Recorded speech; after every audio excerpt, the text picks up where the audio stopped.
बे समाव मुलुगनां थाखोनि मोनसे गिदिर रादाब रासियायाव इउक्रेननि ड्रन गाग्लोबनाय मोनसे गोलाव जानथायनि अपारेशन मुङा स्पाइडार वेब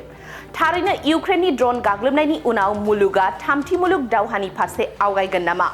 इउक्रेननि इन्टेलिजेन्स एजेन्सिफोरा थांनाय रबिबाराव रासियानि सिङाव थानाय गोबां अख्रां बिथाफोरखौ नोजोर होनानै मोनसे स्रोद आरो जोबोद गोब्राब अपारेशन खालामदोंमोन बे गाग्लोबनायाव रासियाया गोबां खहा जादों आरो खमैबो गं 41 रासियानि दावहारु बिरखंफोरा सिलिंखार जादों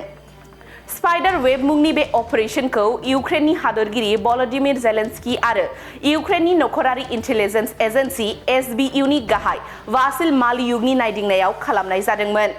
रासियानि सायाव इउक्रेननि बे गाग्लोबनाया दावहा जागायजेननायनि उनाव बयनिख्रुइबो गिख्रंथावसिन फोजोबस्रांग्रा ड्रन गाग्लोबनाय होननानै बुंजायो जेराव 117 ड्रन बाहायनायनि दाबि खालामनाय जादों इउक्रेना 550 सान थामहिनबा 1.5 बोसोरसिम सोलिनाय मोनसे आन्दोनि मिशननि सिङाव रासियायाव ओरैबायदि ड्रन गाग्लोबदों दि बिसोरनि थाखाय थावरिनो हानाया गोब्राब जादों इउक्रेननि हादरगिरि भलदिमिर जेलेन्स्कीया गावनि बिबुंथियाव बुंदों दि माबोरै थांनाय 1.5 बोसोरनिफ्राय इउक्रेननि रौनियाफोरा रासियानि हेंथायै मोनसे गिदिर गाग्लोबनायनि बिथांखि लादोंमोन मख'नो नांगोन दि इउक्रेना फाइटार जेट एबा रौनिया एयारबेसनि जायगायाव लामायाव खारबाय थानाय ट्राकफोरखौ बाहायनानै रासियायाव बयनिख्रुइबो देरसिन ड्रन गाग्लोबनायनि थाखाय मोनसे गिथावना बिथांखि बानायदों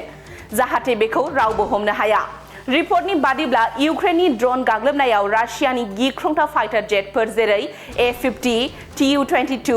M3 आरो Tu-95 खौ फोजोबस्रांनाय जादों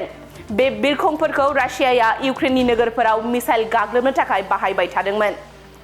एसबीयूनि मोनसे भिडिअ'आव रासियानि फाइटार जेटफोरखौ एयारबेसआव सावनाय नुनो मोन्दों रायखांनो नांगोन दि आमेरिकानि हादरगिरि डनाल्ड ट्राम्पनि खावलायसेयावबो ट्राम्पनि सांग्रांथिखौ नेवसिगारनानै रासियानि हादरगिरि व्लादिमिर पुतिना माखासे समनिफ्रायनो इउक्रेनाव ड्रन मिसाइलफोरनि अखा हाहोबाय थादों बे गाग्लोबनायफोरा मोनसे खैफोदबो सोमजिहोदों दि रासिया आरो इउक्रेननि गेजेराव गोजोन सावरायनायनि सिगां बे गोजोन सावरायनाया बायनो हागौ এটা ভাল ঘোষণা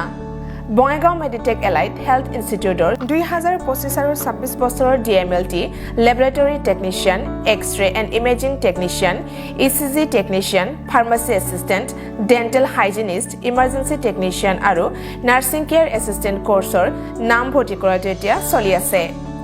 নাম ভৰ্তি কৰা বিষয়ৰ বাবে জানিবলৈ ব্যক্তিসকলে 9395558676 নম্বৰত যোগাযোগ কৰিব পাৰিব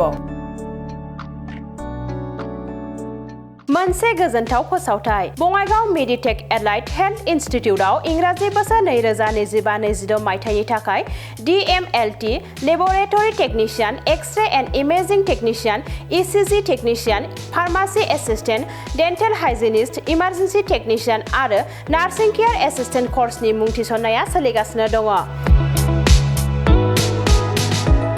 मुं थिसननायनि सोमोन्दै सुलाद लानो थाखाय 9395558676 नाम्बाराव फोनांजाब खालामनो हागोन